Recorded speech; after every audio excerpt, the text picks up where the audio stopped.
অথচ কবি বলে দুনিয়া দুনিয়া করে করছো কিসের ভাবনা, দুনিয়া তো দূরের কথা তুমিও তোমার না, দুনিয়া তো দূরের কথা আমিও আমার না। কথা বলেন ঠিক না বেঠে? তুমিও তোমার না, দুনিয়া তো দূরের কথা, তোমার আত্মীয় স্বজন যাদেরকে তুমি প্রিয়জন মনে করো, খোদার কসম দুনিয়ার মধ্যে কেউ প্রিয়জন হয় না, সব প্রয়োজন। কথা বলেন? সন্তান বাবার জন্য প্রয়োজন, ঠিক না বেটে? স্বামী স্ত্রীর জন্য প্রয়োজন, স্ত্রী স্বামীর জন্য প্রয়োজন। যতই বলো না কেন স্বামী গো তুমি মরলে আমি থাকবো কেমনে, তোমাকে ছাড়া আমি বাঁচবো না, হয় না? কথা কয় না? মা গো মা, ও মা তুমি দুনিয়া থেকে চলে গেলে আমি কেমনে বাঁচবো, কেমনে থাকবো গো মা? সন্তানের প্রতি মায়ের মহব্বত আর মায়ের প্রতি সন্তানের মহব্বত, এমনও পাগল ছেলে আছে যারা মাকে বাবাকে না দেখে থাকতে পারে না, আছে না নাই? স্বামীর জন্য স্ত্রী বড় পাগল, পাগল রে।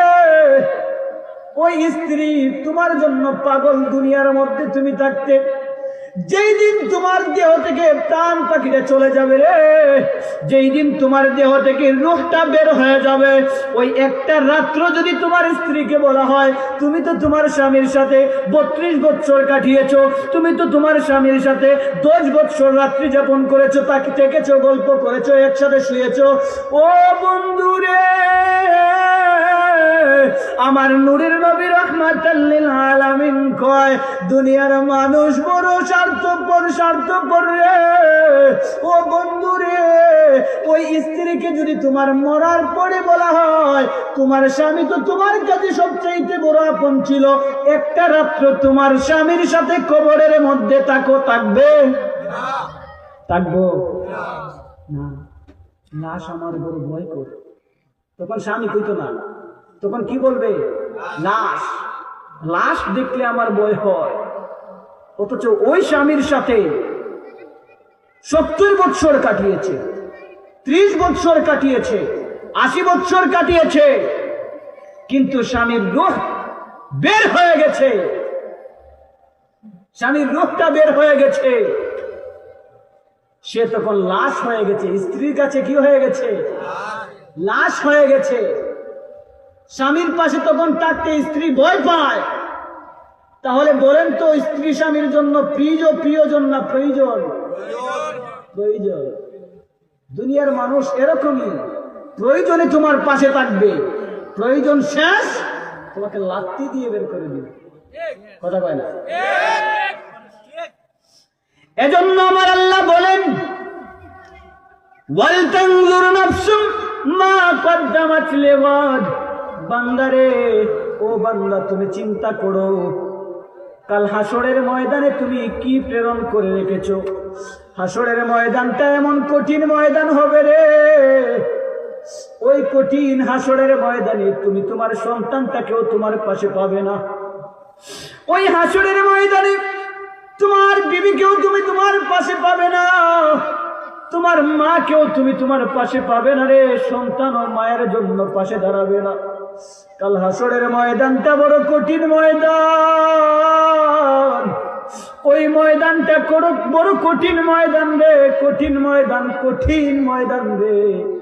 যেই ময়দানের মধ্যে নিজেকেই একা দাঁড়াতে হবে, নিজের কাজ কর্মের হিসাব নিজেকেই দিতে হবে। কথা বলেন ঠিক না বেটে?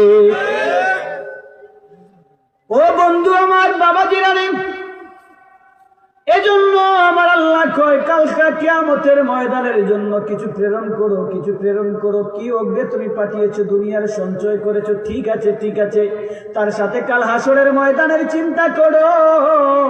আমরা দুনিয়ার পাগল, কিন্তু কিছুক্ষণের মধ্যে আমরা যে মরে যেতে পারি, মালাকুল মাউত আমাদের কাছে আসতে পারে কি পারে না?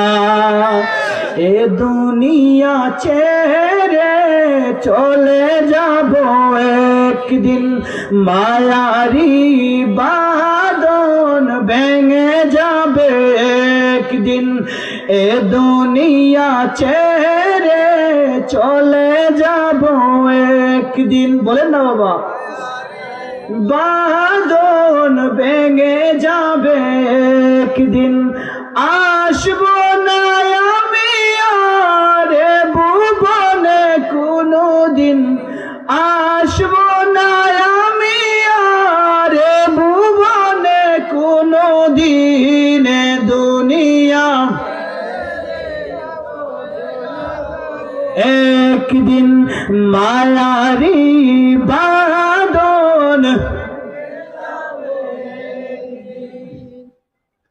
এই যে বাড়ি গাড়ি ক্ষমতা সবই পড়ে রবে সবই চলে যাবে তুমি কথা বলেন ঠিক না বেটে এই যে বাড়ি গাড়ি ক্ষমতা সবই চলে যাবে